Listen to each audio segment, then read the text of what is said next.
I'm Duncan McLeod, and this is the TechCentral Show, or TCS for short. If you haven't subscribed, youtube.com/TechCentral is the place to do that.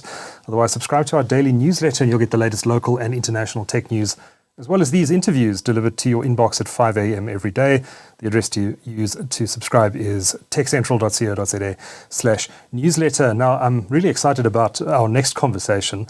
I'm joined in the studio by Bezuidenhout, and he is relatively newly appointed CEO of MetroFibre. Is the full company name still MetroFibre Networx, or have you dropped the Networx? It is, but we're using MetroFibre on its own now. On its own, okay. And MetroFibre is one of the country's biggest fibre to the home, and you do some fibre to the business as well. That's correct. Fibre telecommunications players, and a company I perhaps haven't focused enough on in the past. So I'm really excited about chatting to you today about finding out a bit more about MetroFibre and where you guys are going. But Jan, welcome. Thank you. I guess my first question is, tell us a little bit about MetroFibre. When did it get a start? Who were the guys behind it? Sure, Duncan. So the business was started in 2010. Mm-hmm. We had 4 founders, of which Steve Booysen was one. He's the former CEO of Absa. Correct. Interesting career move. Absolutely. Absolutely. We can talk about that a bit more in a minute. So the business was started and founded in April 2010 and started operations later that year. And it was seeded with capital from Steve and the other 3 founders. They had made some money out of their equity sale out of Dark Fibre Africa and actually involved in the founding of that business as well. And the idea was to go and pre-fibre business parks. So no fibre to the home at that point in time. Pre-fibre business parks and sell it on an open access basis. Okay. So the team started off, fibered up 4 business parks in and around Gauteng. When you say pre-fibre, you mean bringing fibre to the entrance of the park? Previously access technologies would be deployed on order from a customer. Okay. And the idea here was to build on risk. In other words, to go into a business park, reticulate it, fibre it up, so to speak, and then for ISPs to go and sell services to end customers in that specific business park. Right. So you're building on risk, right? And you've got to make sure that you're getting customers signed up, which is one of the main reasons why the business is open access, so we can utilize all of our ISP partners to get take up in that specific park. So the team went, they did that. They depleted funds fairly quickly, which is a common curse in this business. It's very capital intensive. Yeah, sure. And they then started looking for institutional capital to build out the proof of concept that they, in the investment that they had made. Yeah. So I came across them in 2012. At the time I was working for Sanlam in their private equity business. And Doing what? Making private investments, so investments into private businesses. So was some of that in the telecom space as well? Correct. Okay. And prior to that I was at Absa, which is where the Steve link comes back. So do you know Steve from there? I do. Okay. And we were involved, again, in financing some of the early open access wholesale operators like Dark Fibre Africa. Okay. In any event, so we went to work. We did a big due diligence on the business, given that it was a startup. It wasn't really the type of assets that we invested in. And we managed to convince the investment committee there to give us funding in both the form of equity and mezzanine financing to get the business. What mezzanine financing is? So mezzanine financing is, it's very expensive debt. Okay. And it's normally a financing instrument that you'll use when you don't qualify for traditional senior debt. So it's quasi-equity-like. The yields are quite high and is generally used, in the startup phases of businesses. So it's an alternative to raising equity capital. In any event, so we raised the money and we went to work to get the business to break even, which was challenging. And we deployed into a number of other business parks. At the time, the business had 17 staff and about 27 clients. So that ratio would already tell you that things were not where they should have been. Right. But we managed to get the business to cash flow break even in 2016. So once we had achieved that, it put us in a position to raise further equity from new investors and from Sanlam again as well. And to bring some... Sanlam had already put some money in. Correct. Absa as well? No, not Absa, not at that stage. Okay. No. And we raised this additional money to continue building out the business. what was interesting is that in 2014, 2015, the idea of rolling out fibre to homes came to the fore. And prior to that, it was common cause that there was no business case for fibre to the home in South Africa. People would, can't afford it. It's too expensive to roll out. Is there enough demand for these types of services? What changed? I think, the power of fibre was sort of becoming prevalent in other countries. Yeah. And the rate of data usage and demand for line speed is going up as it is today.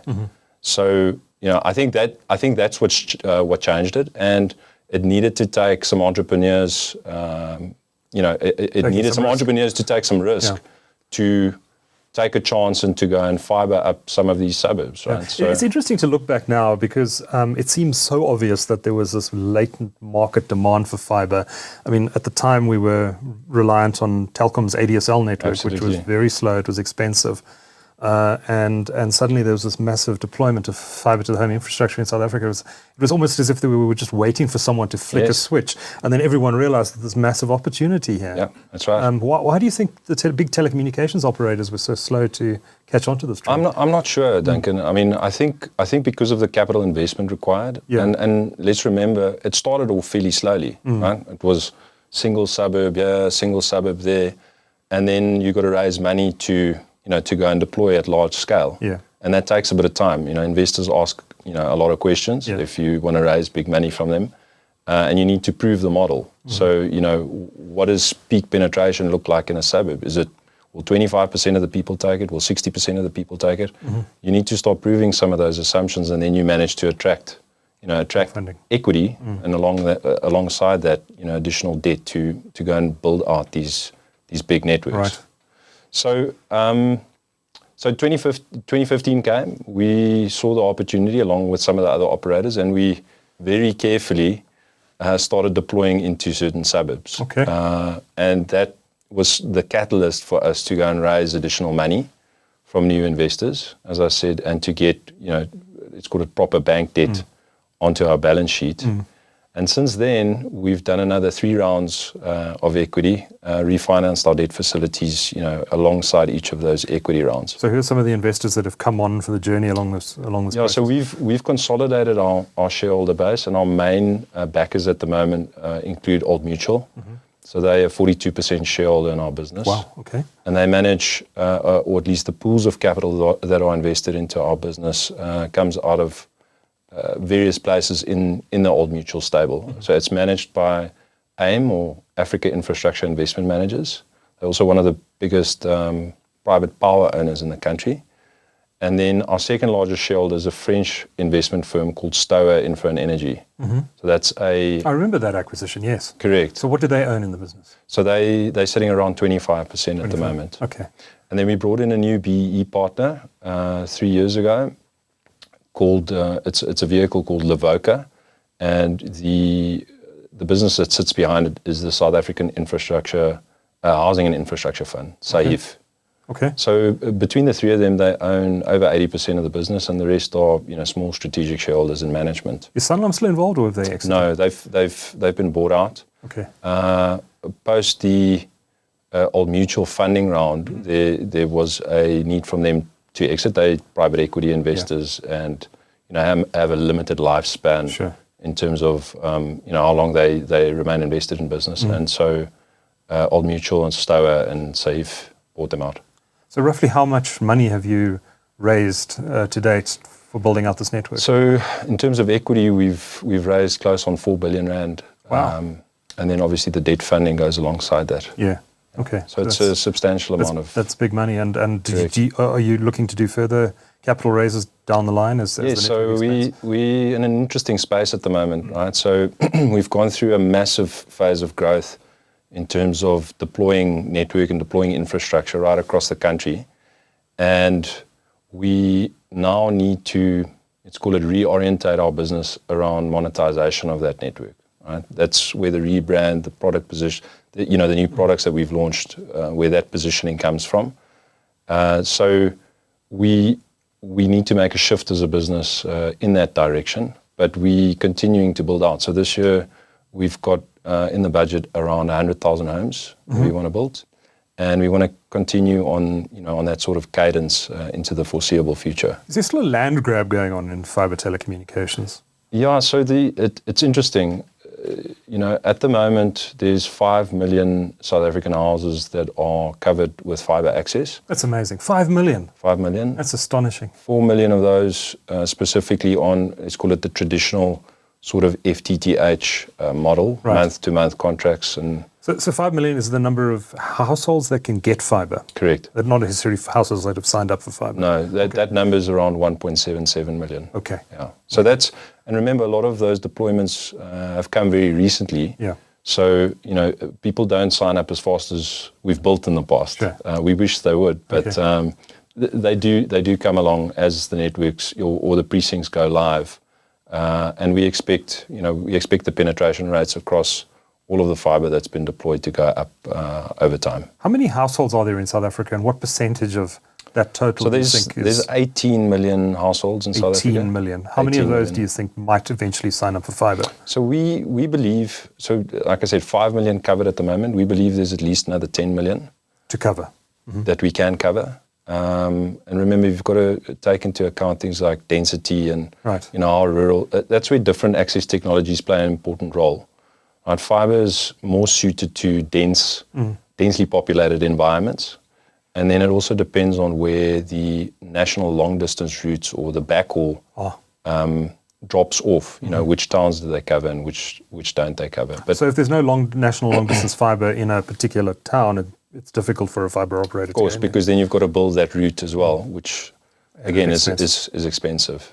Are most towns in South Africa covered by some sort of... Many of them are. Okay. Many of them are, and most of those towns are receiving attention either from ourselves or some of the other operators in getting them fibered up. Okay. So Steve Booysen, he was one of the co-founders of this business, former CEO of Absa. You took over from him in June last year. That's right. He's exited the business now, has he? Yes. Okay. Does he remain a shareholder? No. Has he sold out? Okay. Yeah, he sold out his shareholding. Okay. He turned 60 last year. He's wants to do better things with his time. And so he decided to step off in June last year. Okay. Yeah. So you've been in the role for 9 months or so now? Correct. Okay. I've been operationally involved for a little bit longer than that. So it's going on 4 years this April. And I've been involved as a non-executive board member since 2013. Yeah. Okay. So maybe just give me a brief overview of the state of the FTTH market in South Africa specifically right now. There are a lot of players in the market. There is some consolidation going on. For example, we're seeing the merger, I guess I could call it, of the Vodacom and Vuma fiber assets. Do you expect more consolidation to happen? Do you expect that some companies are going to get into trouble because there's a lot of build going on, and I'm sure some of these companies are going to focus on building in the wrong areas. What's the outlook for this market over the next couple of years? So again, I think the traditional sort of leafy suburb areas that were initially identified, to be rolled out into because they represented lower risk from a capital deployment perspective, those are effectively saturated, right?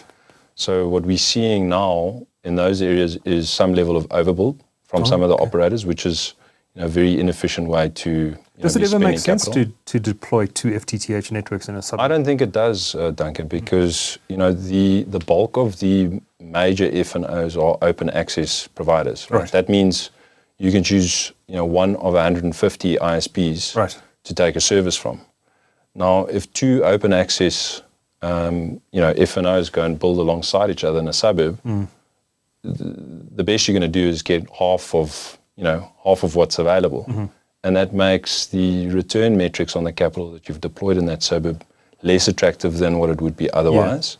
And it could make it uneconomical even if you're only getting a certain attachment rate in that suburb. Absolutely. Because they're 2 networks. Absolutely. And what happens then is there's a spillover effect in that debt and equity providers that we rely on to fund the expansion of these networks, that starts drying up, right? If it's too severe. So we hope that won't continue, and it certainly isn't part of our strategy to overbuild other operators. Right. But it is a bit of an issue in the leafy suburbs. Interesting. Is there one particular company that's overbuilding, or is it the company that's been most sort of active in overbuild is OpenServe. Okay. Okay. And I think it's because of, their legacy infrastructure that's in some of these suburbs. They've got the ducts there already, so they can just blow fibre through. And they had ADSL in the area, and they, were maybe not as fast to repurpose, and they're going through that process now. Interesting. We had a fibre provider come into our area, and then OpenServe arrived and wanted to build fibre as well. And we said, sure. As residents, we felt this would be in our interest, if not necessarily in the interest of the operator. And so we signed a whole lot of documents for them to come in and blow their fibre. They said they use their existing ducts, etc. And they never came back, which I thought was interesting. So obviously they had a discussion behind the scenes and decided, well, maybe we shouldn't be building twice in this area. Interesting. Yeah, don't know what happened there, but I think it's not unusual to get requests for overbuild where people are struggling with, let's call it, multiple fibre breaks and so on in specific areas. But as I said, I think in the long run, and to ensure that most South Africans get access to fibre, it's probably not a good idea because you're duplicating infrastructure, and as I said, that feeds through to returns for capital providers, which is never good in the long run. For sure. I want to ask you a bit about the township opportunity and wiring up poorer areas in the country. We had Steve Briggs on the show a couple of months ago, Project Isizwe, and he spoke about the Kayamandi project that's happening in Stellenbosch and some of the work they're doing there, and they're talking about offering, I think it was for R5 a day, getting uncapped internet access, which sounds amazing. What's your take on the opportunity in the townships and also in areas that perhaps haven't been served traditionally by Telkom, for example? Yes, so we deploying into underserviced areas that are that are adjacent to our existing fibre infrastructure. That includes areas like Tembisa and KwaZulu in the Eastern Cape, and we're optimistic about the opportunity. And we're seeing very good demand come out of those areas. But I think as you move lower down the affordability curve, it becomes more challenging, right? And you need to become more innovative in how you deploy the infrastructure, so your cost to build to each one of those households or devices, as the case may be, depending on your distribution, let's call it methodology. And then you've got to get smart around the products that you offer and how you offer them. As an example, you could try and stick with the traditional method of providing fibre internet to a router inside a home, and do that at X price per day or per month or per week. And that's one of the products that we've built, and that comes out around 20 Rand a day, right? So also fairly affordable if you think you can connect a multitude of devices to that router. And you don't have to pay for it every day if you don't have money. You can. It's uncapped. It's the same service as what you would get in any of the affluent suburbs. Right. Exactly the same service, symmetrical, and so on. Okay. But you can connect multiple devices to it. Right. Or you could provide access to a device specifically, right? At a different rate. Okay. And then you can get the unit cost quite low. But what it means is you're buying access for a single device as opposed to multiple devices.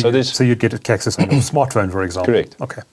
Correct. So there's a number of different ways in which you can, let's call it, try and crack the code on how to distribute into these areas and make it, profitable and make the returns acceptable from a from a funding perspective. So you're not going to be trenching fibre into many of these areas. You're going to look at alternatives like fibre on poles and that sort of thing. Correct.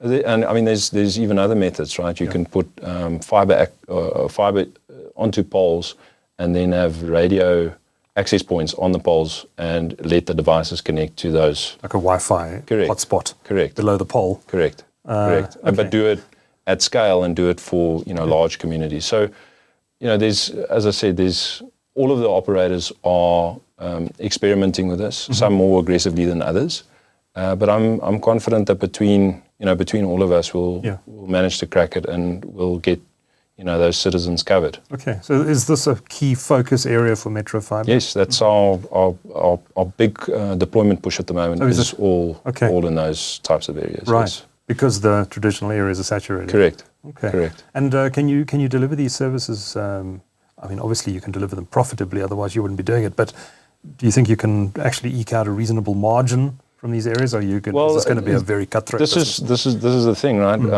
I don't think it's certain in one way in one direction or the other. I think we're all testing it and trying to see, what works and what doesn't work, and where do the margins lie. Are they positive? Are they negative? Right. What do the payback periods look like? And that's the sort of testing that's going on at the moment. But it's happening, or it's being piloted at a very large scale. So I think we'll know the answer, fairly soon, and then you'll see another race, I would imagine, into these types of areas. It seems like a logical thing for the government to support. I mean, we've always heard about the need to bridge the digital divide, and it's been a focus of the ANC government. Do you think that there's an argument to be made that maybe some of the funds from the Universal Service Agency, USASA, should be redirected to fibre operators? Yeah, so those discussions are happening at the moment. I'm also I sit on the Digital Council Africa board, right? And some of the discussions are happening at industry level for access to that type of funding. Yeah. The only thing I would say is that if the private sector can get it right, it's far more efficient, and deployment will be much faster if we can crack the code on a commercially viable model. Right. And are you confident that's going to happen? I believe we'll find a way. Okay. We'll find a way. Good to hear. What about industry consolidation? There's been some of it, as I mentioned, but how do you think consolidation is going to play out in the space, and what role will MetroFibre play in it? So there's a large number of FNOs operational in the market at the moment. I'd say there is let's call it a top 10, which are the 10 largest FNOs, and then there's a fairly long tail. Right. I know that there will be industry consolidation because we operating infrastructure, and to operate infrastructure efficiently and effectively, you need scale. And so market consolidation will happen. The question is when, and how fast, and who will get married to. All right. What's going to trigger it, do you think? I think it's being triggered at the moment with with the leafy suburbs being saturated, and operators looking at going into lower income areas where affordability might be an issue, margins might come under pressure. I think you need scale to deploy and get into the value chain and cut out any potential fat that there is to ensure that you can reach these people. So I think it's being triggered at the moment. I think other struggles such as overbuild and so on will also drive market consolidation. I mean, you asked the question, what is our role, or MetroFibre's role in that consolidation process? It's a key focus for us to become a consolidator in the market. And I think with the... You don't see yourselves being bought out. You see yourselves buying other companies. Potentially, at some point in the future, we'll be consolidated as well. But for the time being, we have very strong shareholders sitting behind us. They're very aligned with our strategy, specifically around consolidation. And we're actively looking at opportunities to consolidate some of the smaller players into our business. So are there fibre assets out there that MetroFibre is actively looking at? Absolutely. Okay. Absolutely. So there could be some news on this front soon. Absolutely. Interesting stuff. Let's talk about your price cuts. I think there's a lot of interest there. I was a little confused because you made a couple of announcements over a period of months. You kind of teased out some package changes and then made some further announcements about price cuts. They look very aggressive. What was the thinking behind the new plans? And maybe take us through what it is you've done and what it is you're hoping that these changes are going to achieve. Sure.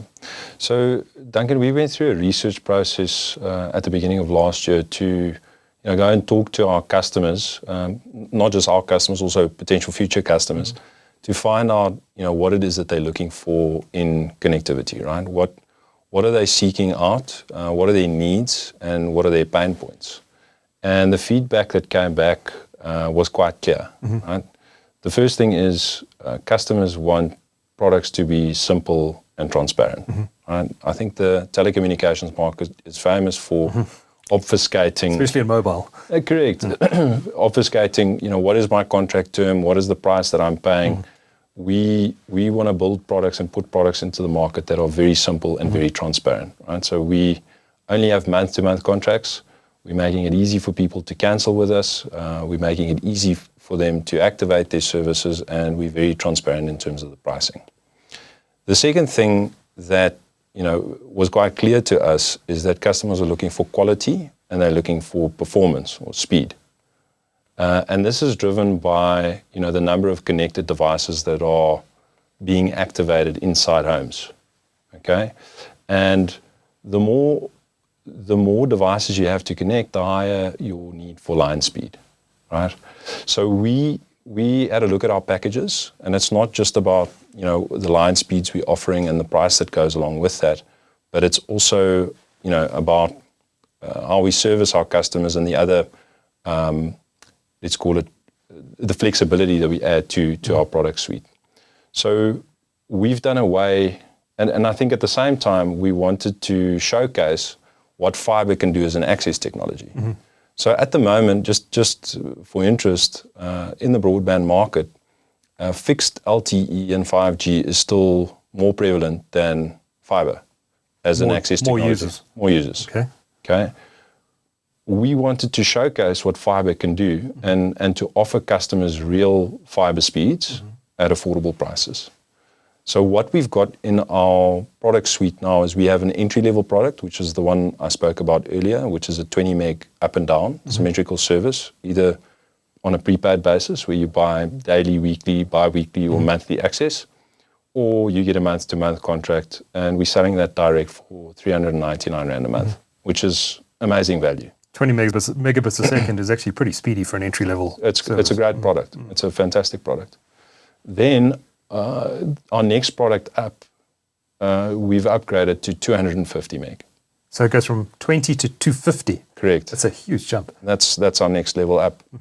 And again, why not have a 50 and a 100? Well, so that's what we've been doing in the past, but that's you can get that from fixed LTE or 5G. Right. And as a product set. Again, as I said, we want to showcase what fibre can do as an access technology. Okay. Right. Some of these other access technologies don't have the ability to deliver those types of services at scale. And that's why we went there.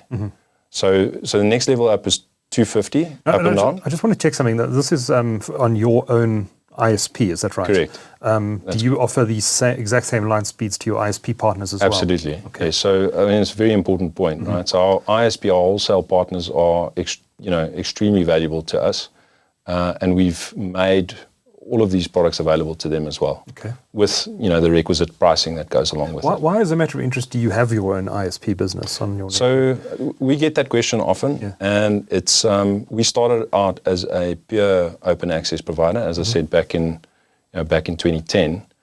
But what we realized is once we fibered up those business parks and we went to third parties that don't have skin in the game in terms of having put the capital down, and ask them to go and monetize that asset for us, we would go to a meeting and the guys would say, absolutely fantastic, that sounds amazing. Then they would realize their customer's on an ADSL line and still has 2 years left in his contract. Right. And say, listen, I'll go and speak to him, when the contract's up. And we couldn't have that, right? We had to sort of take our destiny in our own hands, and that's why we started selling direct. And it's not an unusual thing in the telco market, but that's the reason why it exists. Okay. So you're going through the package speed. So you've got a 20 entry-level product, then it jumps to 250, and you said the price on that is? 799. 799, and then beyond that? Then we go to 500. And these are all symmetrical? They're all symmetrical. And then we go to 1 gig. Our 1 gig is 1 so just gig. 4 plans? That's it. Okay. Simple and transparent, right? So the 1 gig is not symmetrical. It's 1 gig down and 500 up. Okay. Yeah. And we've actually gone as far. Is it difficult to do 1 gig asymmetrical? Is it a cost issue? It is a little bit more tricky than it is for the lower line speeds. Correct. Okay. But what we've also done is we've also gone and proactively switched out the routers of the customers that were already on those packages, right? Because I think this is another important point. If you have a 1 gig line speed, you need an appropriate router to go along with it to actually experience. I guess if you've got a cheapy router, it's going to top out at 100 megs or something. 100%. Right? 100%. So a lot of those routers you swapped out. We've proactively gone and swapped them out, and we've also upgraded the routers that we provide to new customers on these packages. Okay. So the 20 meg package, I presume, then gets a basic router, and everyone else gets something fancier. Correct. Okay. That's right. Okay. Interesting. I mean, the substantial speed upgrades here. This is uncapped. What's allowing you to do this? Have the wholesale input costs into your business come down? I know we've seen the launch of the Equiano subsea cable in the last few weeks, or going live on Equiano, and of course the Facebook-backed cable called To Africa, I think, is due to go online sometime later this year. What is the addition of this huge amount of international undersea fiber capacity having on wholesale input costs for your business? Yeah, so input costs are definitely or certainly coming down, which is one of the elements that's driving some of the changes that we're making. Okay.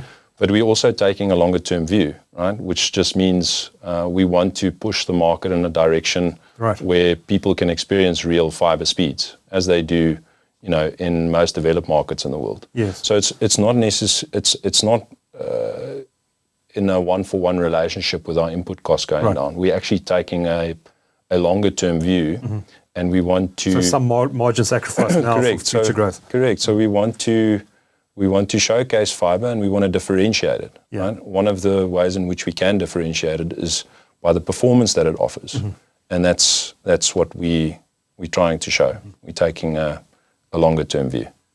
Now, if you look at the mobile operators, and it's not just here in South Africa, mobile operators around the world are talking about this, but MTN and Vodacom here are as well. They're talking about transitioning their businesses from being telcos to techcos. Yes. They want to become more than just connectivity providers. I think there was a lot of talk for many years about them becoming dumb pipes, and companies like Facebook and Google earning all the profit on top of those dumb pipes, which I think scared them a lot. But they talk now about offering a whole lot of value-added services, talk about going into fintech, mobile money, insurance. There's a whole lot of adjacent areas they're looking at going into. Fiber telecommunications is a fairly new area compared to mobile, but do you think that companies like MetroFibre are going to look at adjacent areas to their businesses going forward? At the moment there's a big focus on getting the rollout done into townships, et cetera, et cetera. But once all that's done in a few years from now, do you see a need maybe for a company like MetroFibre and other players in the fiber market to look at adjacencies and start to build other businesses on top of the fiber infrastructure that you've deployed? Yeah, potentially. It may make sense. I'm trying to keep the team very focused around what we need to achieve, over the next 3 to 5 years. So it's not a priority right now? Not at this stage. We are introducing some value-added services that will enhance our connectivity offering, right, around backup power and, extending Wi-Fi mesh into the home and these sorts of things. But that's to drive the connectivity experience as opposed to being a pure value-added service or an over-the-top service. For now, we'll leave those to the Netflixes of the world and the guys who exclusively do that. What we want to do over the next 3 to 5 years is make sure we get the utilization on the network up, and we want to make sure that the customers are having a fantastic experience when they're using our pipes or our service, should they choose to take it directly. Nothing wrong with being a provider of pipes. You mentioned power cuts. How does load shedding affect your network? Yeah, so it presents an operational challenge for us. Obviously, all of our nodes need to be powered up, and we've successfully managed to do that up to now. When you say a node, you mean a suburb that's powered by a... Yeah, so we have a point of presence that would either cover one suburb or multiple suburbs. It would cover a precinct. Like a server room somewhere.